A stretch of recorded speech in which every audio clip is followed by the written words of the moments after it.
Setelah ditunggu sekian lama, akhirnya pemerintah resmi mengeluarkan peraturan pemerintah pengganti undang-undang atau Perpu tentang akses informasi keuangan untuk kepentingan perpajakan.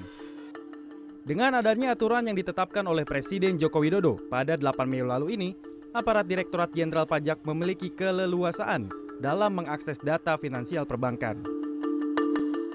Menteri Koordinator Bidang Perekonomian Darmin Nasution menyebutkan, peraturan ini akan menanggalkan aturan kerahasiaan yang selama ini ada di Undang-Undang Perbankan.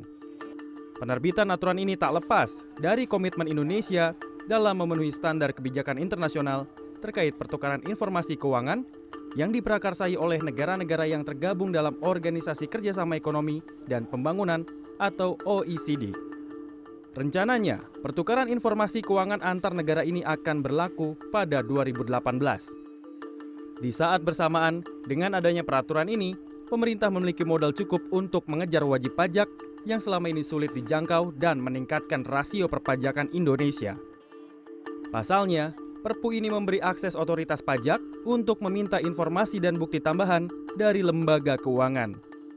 Tidak hanya itu, aparat pajak juga dibekali kewenangan menyidik dan meneliti data keuangan nasabah. Keleluasaan akses pembukaan informasi keuangan berlaku untuk seluruh nasabah lokal ataupun asing.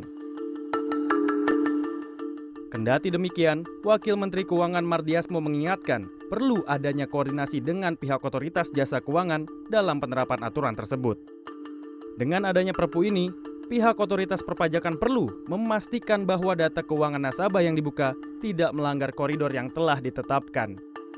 Di samping itu, Perpu ini bisa menjadi modal besar untuk mendukung langkah pemerintah dalam reformasi sistem perpajakan di Indonesia.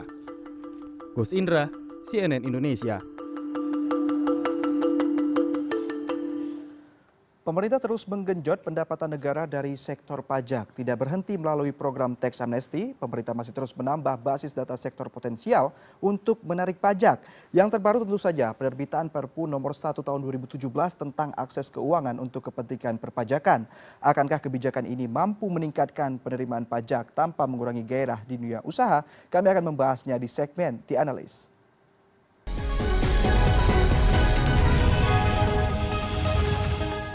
Sudah hadir di Studio 2 CNN Indonesia, Wakil Ketua Kadin DKI Jakarta, Sarman Simanjorang. Selamat datang. Selamat sore, Rian. Selamat datang, Pak Sarman. Sepertinya dari wajahnya ada sedikit kegelisahan ini.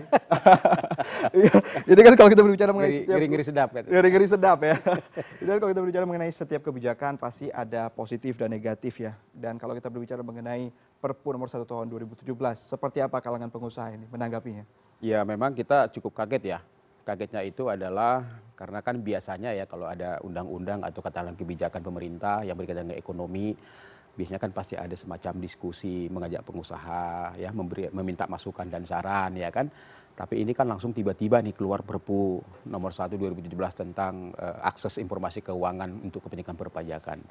Dan tujuan pemerintah adalah bagaimana pemerintah mengetahui terutama kemungkinan juga teman-teman kita dari pengusaha-pengusaha yang sampai saat ini misalnya tidak ikut tax amnesty ini supaya terdeteksi. Di satu sisi memang ada positifnya, tapi yang kami lihat dari pengusaha adalah yang pertama, kita ingin tadinya supaya dalam menyusun Perpu ini apa salahnya tadinya pengusaha juga dilibatkan sehingga kita bisa memberikan masukan saran dan pandangan supaya ini tidak menggelisahkan pelaku usaha. Baik, sebenarnya ya kan? apa yang buat gelisah? Kebocoran data kah? Jadi sebenarnya gini, kalau kita lihat dari Perpu ini, itu kan memberikan suatu kewenangan penuh kepada Dirjen Pajak, ya mengenai berbagai informasi mengenai data-data rekening kita di bank. Ya, yang selama ini kan katakanlah untuk mendapat itu kan sangat sulit, harus ada izin Menteri Keuangan, ke BI, ke OJK.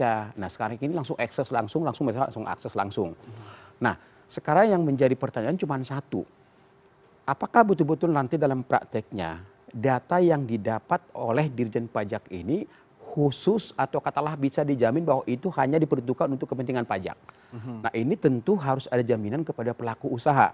Baik. Karena bagaimanapun ini kan sangat mengkhawatirkan karena ini juga bisa dimanfaatkan untuk kepentingan politik, bisa dimanfaatkan untuk kepentingan dan lain-lain. Nah ini harus bisa dijamin oleh pemerintah. Makanya kami harapkan misalnya karena Perpu ini sudah turun, sudah ditangani oleh Presiden, kami sangat berharap agar waktu yang ada nanti dimanfaatkan betul-betul untuk mengadakan sosialisasi kepada pelaku usaha. Ya, sebelumnya juga sudah disampaikan bahwa memang perbankan tidak bisa memberikan semua data, tapi data itu by request, tergantung dari apa yang diinginkan oleh Ditjen Pajak. Dan juga sudah dijamin data tersebut tidak dibocorkan. Apakah pernyataan seperti ini juga masih memberikan kegelisahan atau sebenarnya memang butuh pengawasan lebih lagi seperti apa? Atau juga mungkin harus ada mekanisme punishment? Jadi gini, dalam hal ini kan Perpu sudah ada, tentu kan nanti pasti ada turunannya. Ya.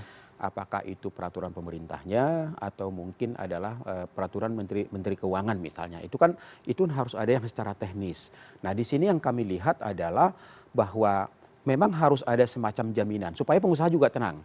Katakanlah kalau mungkin hanya untuk kepentingan pajak, ya mungkin bagi pengusaha itu sedikit tenang. Tapi kalau ini bias misalnya dimanfaatkan untuk yang hal-hal yang lain, nah ini juga akan menjadi ketidakpercayaan gitu. Nah, makanya kami harapkan bahwa di Perpu itu kan ada, misalnya bahwa lembaga keuangan, perbankan, asuransi atau lembaga keuangan yang lainnya yang tidak memberikan data-data oleh pajak, yang diminta oleh pajak, maka mereka diberi sanksi. Baik.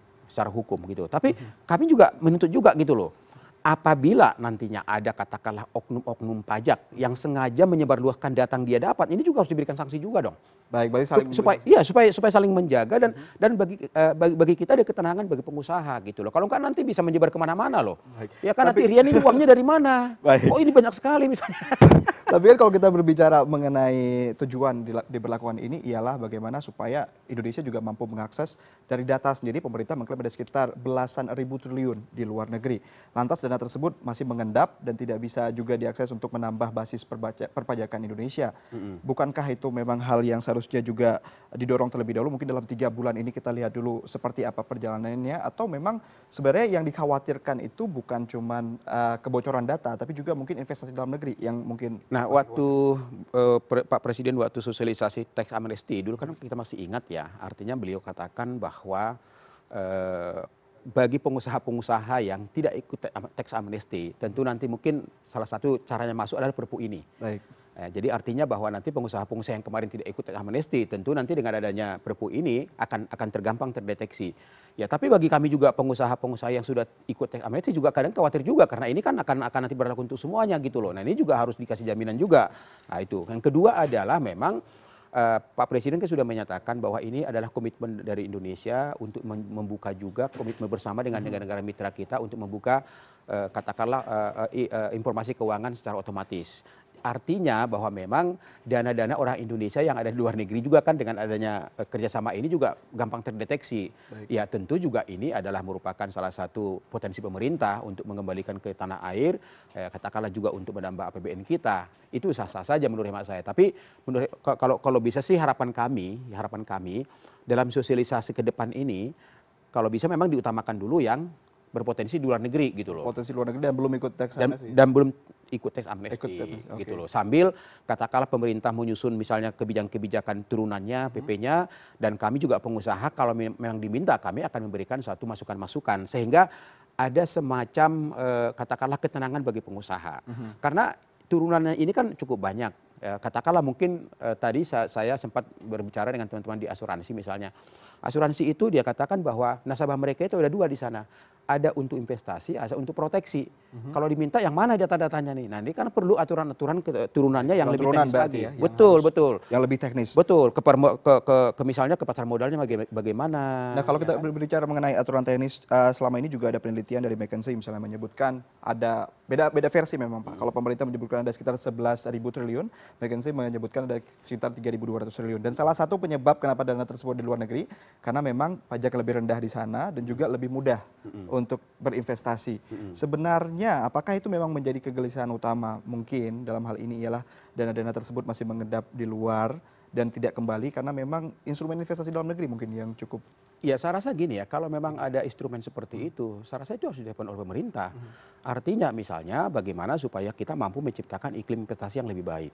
Ya, bagaimana kita kebijakan pemerintah itu yang pro bisnis, pro dunia usaha. Sehingga apa?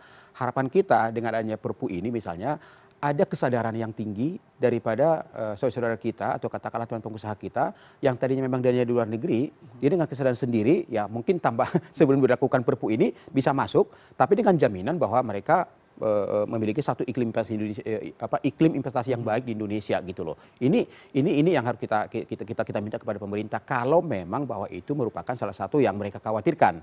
Ya, sehingga kita harapkan bahwa apa yang menjadi takat pemerintah dalam hal ini untuk mendapatkan angka tertentu dari program ini bisa tercapai. Karena kita lihat misalnya kan program pemerintah ini kan banyak sekali dalam hal pembangunan infrastruktur.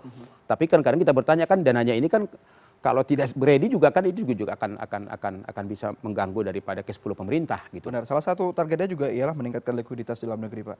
Nah, tapi juga ada kekhawatiran lain ialah dengan pemberlakuan Perpu ini akan terjadi rush money seperti itu. Anda melihat akan sejauh itu? Kalau saya lihat ya tentu pengusaha saat ini pasti menunggu daripada turunan daripada Perpu ini. Kemudian harus ada garansi daripada pemerintah, batas-batas yang tadi saya katakan tadi. Ya, kalau misalnya bahwa memang Perpu ini hanya dikhususkan untuk kepentingan pajak, tentu saya rasa sih pengusaha masih ada ketenangan gitu, tidak akan terjadi penerakan uang besar-besaran gitu. Tapi kalau nantinya itu bisa dimanfaatkan dengan hal-hal yang lain, kemudian juga nanti katakanlah ingin mengkorek harta-harta yang katakanlah dari seseorang, ya tentu juga kan ini ada ketidaktenangan daripada pengusaha atau bukan hanya pengusaha, masyarakat sekalipun misalnya. Dan nantinya akan terjadi apa? Nanti akan banyak menyimpan uang di rumah jadinya. Di bawah kasur gitu. Di bawah kasur atau mungkin jadi di jadi ini juga kan tidak bagus. Tentu juga nanti perbankan kita juga akan bisnisnya juga akan berkurang. Jadi saya rasa ini yang perlu segera direspon oleh pemerintah. Saya rasa mungkin 2-3 hari ini sudah banyak keluhan-keluhan daripada masyarakat, sudah banyak keluhan-keluhan, sudah banyak katakan kegelisahan dari pelaku usaha. Ini harus cepat direspon oleh pemerintah supaya kita memberikan suatu kepercayaan kepada kita pengusaha, kepada masyarakat bahwa tujuan ini murni adalah untuk kepentingan pajak, bukan untuk kepentingan yang lain. Benar, gitu berarti kepentingannya harus dipastikan, Pak ya. Dan juga mungkin kalangan pengusaha harus masih menunggu ini 3 bulan pemberlakuan untuk melihat seperti apa mungkin kebijakan teknisnya. Dan kita harapkan memang selain menambah basis pajak juga menambah penerimaan negara dari sektor Betul, pajak. dan kemudian yang tadi, jadi dalam sosialisasi nanti itu perlu dilakukan secara komprehensif, secara mendetail, dan kalau bisa juga dibuka dialog dengan kita pengusaha-pengusaha, sehingga hal-hal kegelisahan kita ini bisa kita pertanyakan, bisa dijawab dengan baik, dan itu tuntas gitu loh. Baik Pak Sarman, sayang sekali durasi kita terbatas, jadi mungkin nanti kita akan membahas lebih lanjut lagi setelah turunan teknis ini ada. Itu menjadi harapan kita. Terima kasih sudah hadir di Pak Rian. Studio 2 CNN Indonesia.